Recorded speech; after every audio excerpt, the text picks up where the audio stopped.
자, 지난 시간에 이어서 오늘은 이제 승조 법사를 돌아가시게 하고, 저는 개인적으로 사실 승조라고 하는 분을 제가 어렸을 때 굉장히 좋아했었거든요. 지난 시간에 말씀드렸던 무불천론, 부진공론, 그 다음에 반야무지론, 열반무명론이라고 하는 그 조론이라고 하는 책을 제가 고등학교 때인가 읽었어요. 그래서 그 책을 읽으면서 너무 야, 어떻게 이런 생각을 하지? 라는 생각을 그때 제가 했었습니다. 그래서 그 뒤로 승조에 대해서 조금 생각들이 많이 있었는데 제가 사실은 지난 시간에 이 양반을 보내려고 했습니다. 그런데 시간 분량을 좀 조절을 못해서 안 죽네요. 근데 어떻게 보면 당신이 해원하는 걸 수도 있어요. 이 어른이 일찍 돌아가셨는데 31살에 돌아가셨으니까 일찍 돌아가셨는데 우리 프로그램에서는 2주나 살아 있잖아요. 그래서 이 승조와 관련돼서 이 경덕 전등록에 보면 좀 재밌는 얘기가 나옵니다. 제가 보기에는 느낌상 굴한데 경덕 전등록은 송나라 때 책이거든요. 도원이라고 하는 스님이 쓴 책인데 이게 이제 거기서 이제 1700공안이라고 하는 것도 거기서 나오는 거예요. 그러니까 경덕연간에 만든 선종의 깨달음과 관련된 기록들, 이게 이제 전등록이에요. 그런데 조금 내용들이 이게 전체 너무 많은 걸 편집하다 보니까 카드라도 좀 들어가 있어요. 사실도 들어가 있는데 비해서 카드라가 들어가요. 양이 너무 많다 보니까 그걸 다 정리를 제대로 깔끔하게 못 해내는 거예요. 그래서 승조 부분은 제 느낌에는 카드랍니다. 근데 아무튼 거기에 뭐라고 나오냐면 전등록에 후진의 요흥이 구마라집 모셔오는 장안의 소요원으로 구마라집을 모셔오는 요장의 아들인데 이건 뭐 계속 얘기를 했었어요. 그 요흥이 이제 승조에게 재상지휘를 좀 해라 뭐 이렇게 했다는 거예요. 그리고 그 당시에는 이제 불교가 한참 이렇게 떡상하고 있었으니까 주가가 막 올라가고 있었으니까 불교 세력에 대해서도 이렇게 포용할 수 있는 게 굉장히 좋아요. 그 불교를 지지를 얻는 쪽이 여러 나라가 찢어져서 각축전을 벌이고 있으니까 당연히 중요한 어떻게 보면 키를 쥐고 있죠. 그래서 제국이 안정됐을 때 통일기에는 종교가 오히려 떨어집니다. 상황이 약간 떨어지고 이게 여러 개로 쪼개져 있을 때 주가가 올라가는 경우들이 있어요. 우리 쪽 편을 들어주세요. 이렇게 나오는 거죠. 이해가 되죠? 그래서 승조에게 재상제의를 했더니 승조가 안 하겠다 이랬다는 거예요. 그랬더니 잘못해서 저 사람이 다른 나라로 넘어갈 수도 있으니까 말을 안 들으면 날려라. 뭘 날려라 이랬대. 머리 좋고 이러니까 딴 쪽으로 가서 지지할지 모르니까 날려라 그랬더니 탁 진짜 날리게 됐대요. 그랬더니 승조가 잠깐만 이러면서 일주일만 살려달라. 멋있어요. 이런 내용들 보면 멋있어요. 그래서 뭐하게? 이랬더니 나 책을 하나 짓겠다.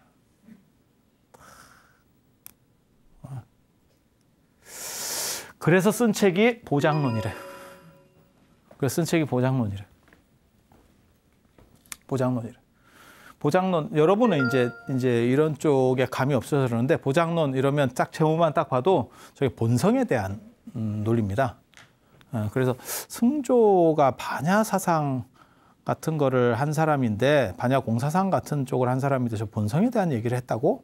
라고 나오는 거죠. 본성에 대한 얘기는 승조보다 더 뒤쪽에 가서 나와야 돼요.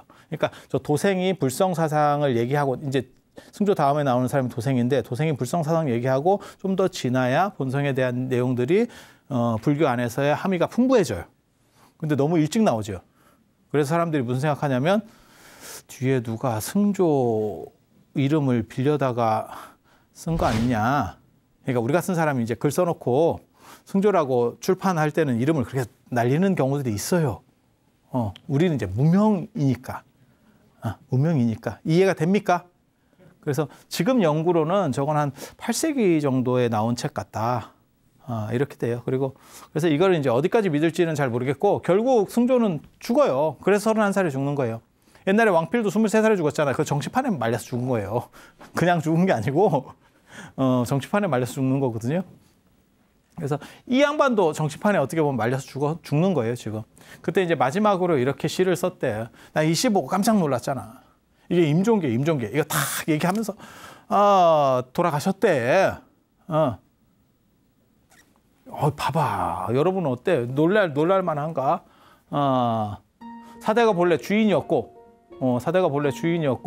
오혼, 색수상 행식, 그러니까 우리 몸을 갖추고 있는 이런 것들은 본래 공인데, 그것은 실체가 없다는 뜻이에요. 없다는 뜻이 아니에요. 본래 공이라는 거는 지금 내가 이 자체로 존재하지만 이것은 실체가 없어 라고 얘기하는 거예요.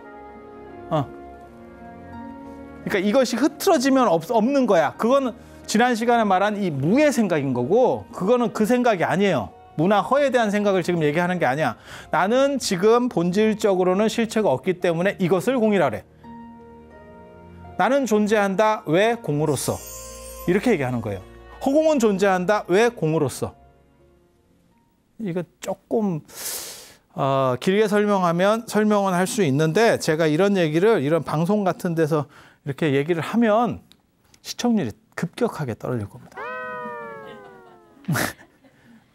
이게 치매 예방에는 좋을 수는 있는데 그 끝까지 견디지를 못해요. 뇌가 쥐가 날 수도 있기 때문에. 근데 어려운 얘기는 아니에요. 제가 지난 시간에 얘기한 거가 거의 대체로 그게 깔끔하게 얘기 잘하는 겁니다. 제가 안 어렵게. 난 내가 생각해도 기특해. 내가 그런 생각이 들거든. 그리고 설명할 때 가장 큰 특징은 자기가 고민이 있었느냐랑 관계가 돼요. 자기 고민이 많았던 사람들이 훨씬 쉽게 얘기를 합니다. 그래서 그렇기 때문에 여기도 실체가 없는 거고 이것도 원래 공이니까 본질적으로는 불변인 거예요. 공은 허공도 공이고 나도 공이고 공 자체는 불변인 거예요. 그것이 마치 꿈 자체는 불변인 거고 꿈 안에서의 현상들이 바뀌는 거죠. 그런 거니까 장차 칼로 백린 머리에 칼날이 탁 이렇게 다가와도 그것은 흡사가 한국말 이 한문입니다. 이게 흡사입니다. 이게 흡사하다. 이게 한자. 그렇게 해서 베어진다고 하더라도 실제로는 봄바람 사이를 가르는 것 같다. 칼날이 봄바람 사이를 가르는 것 같다. 그렇게 얘기를 했대요. 내가 저 임종계를 보고 깜짝 놀랐잖아. 왜? 너무 유치해. 승조는 문장가인데 야 나도 짓겠다. 이 생각이 드는 거예요. 승조는 문장으로서 이름이 난 사람이거든요. 문장으로 이름이 난 사람이거든요. 저건 문장가의 글이 아닙니다. 저거 우리같이 초급 한문 하는 사람들이 쓰는 글이에요. 제가 오른팔과 전 재산을 걸고 얘기하는데 나 저 정도면 목도 건다. 목도. 저거 승조 글 아닙니다. 그리고 저 정도 유치한 글을 쓰는 게 승조면 승조는 가치가 없는 사람. 저거는 좀 떨어지는 사람들입니다. 그러니까 글의 깊이라든지 철학성이 많이 떨어져요. 그리고 문장력도 떨어져요. 저 너무 쉬운 문장. 원래 글 잘 쓰는 사람의 특징이 특히 한문은 더 그래요. 비틀어서 씁니다. 너네가 따라올 테면 따라와봐. 이런 게 있어요. 근데 그 맛이 없어요. 그리고 약간 알딸딸한 맛도 있어야 되는데 너무 선명해. 저건 좀 하급 문장입니다. 그래서 승조글은 아닌 것 같아. 근데 뭘 얘기하려고 했냐면 그거는 분명하죠. 저 양반이 공사상에 투철한 사람이기 때문에 죽음이라는 것을 초계와 같이 여겼어. 근데 저 생각도 되게 재밌는 게, 저 임종계도 되게 재밌는 게 공사상은 저게 아니라니까요. 공사상은 염세주의적이고 초탈하고 이게 아니고 공이기 때문에 더 치열하게 살 수 있는 거예요. 그걸 얘기할 수 있는데 저기는 거꾸로 공이니까 달관자 같이 표현을 해놓은 거야.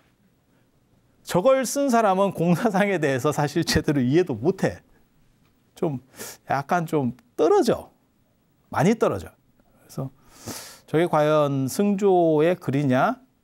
아닌 냄새는 확 나지만 제가 늘상 얘기하지만 자료가 유일일 경우에는 선택권이 존재하지 않는다라고 하는 게 있어요. 그러니까 두 가지가 있고 세 가지가 있고 이러면 대비해가지고 요건 맞고 요건 틀리고 하는데 딱 하나밖에 없어, 기록이. 그게 유일 기록의 문제점이라고 하는 거거든요. 그러니까 선택을 안 할 수가 없는 거야. 이해가 되죠? 물론 그걸 저는 이제 또 합리적으로 풀면서 논문도 쓰고 제가 했었는데 그게 무엇을 의미한다, 뭐 어쩌고저쩌고. 근데 그건 상징 해석이라고 하는 거고, 그렇지만 있는 기록을 뒤집을 수는 없어요. 여기도 마찬가지예요. 냄새는 나는데 승조가 저 정도 글밖에 못 쓸, 이 정도 글을 임종계에 쓸 정도 사람이면 조론을 못 쓴다니까. 수준이 완전히 다르다니까, 글이. 그런데 그렇게 냄새는 나지만 그런 걸로. 아닌 걸로가 아니고 그런 걸로. 왜? 어떡할 거야? 어떡할 거야? 그래서 승조가 어떻게 보면 형장의 이슬로 사라지는, 형장의 이슬. 그래서 승조는 그렇게 죽고, 그리고 저 당시에는 왕필도 그렇지만 조금만 정치판에서 이렇게 잘못 걸리면 그냥 날아갑니다. 특히 천재는 더 잘 날아갑니다. 이유가 뭘까요? 이유가 뭘까요? 지금 우리가 볼 때 천재지 그 당시에는 비호감입니다. 뭔 뜻인지 아시겠어요? 야, 저 사람 머리 좋아. 그러면 우리가 어우, 저렇게 대단한 분이 이렇게 될 것 같아요? 그 옆에 경쟁자들 입장에서는 집중포화합니다. 집중포화 들어갑니다. 인생이라는 게 다 그렇거든. 다 그렇거든.